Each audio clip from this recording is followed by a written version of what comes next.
etxe bizitza kezkatzen duen gai bat da.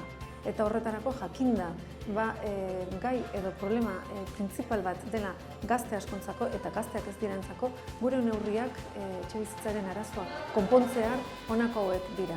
Alde batetik, Jaurlaritzak martxan jar ditzala abal batzuk, abal publiko batzuk, baldintza honetan falta izaten den 20% hori osatu ahal izateko.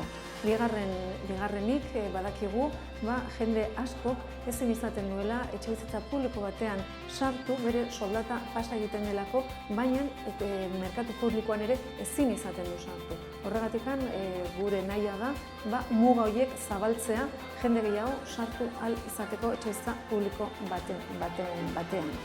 Bestalde, Gaztelagun eta Emantzima programak ere indartu nahi ditugu, arrakastatsuak izan dira eta mantenduko ditugu eta eskatuko dugu ere hor dauden muga errenta maksimo horiek zabaltzea 30.000 eurotan. Eta azkenik oso garrantzitsua den ohiko etxebizitzaren kenkaria errenta aitorpenean gure apostua da mantentzea 330.000 lagun direlako gaur egun kenkari hori aplikatzen dutena bere errentetan eta mantentzen jarrai dezaten. Ez bakarrik 330.000 pertsona horiek, baizik eta etxebizitza berri bat lortzen duen guzti ark. Gure helburua da emantzipatu edo independizatu nahi duen ark ahal izatea.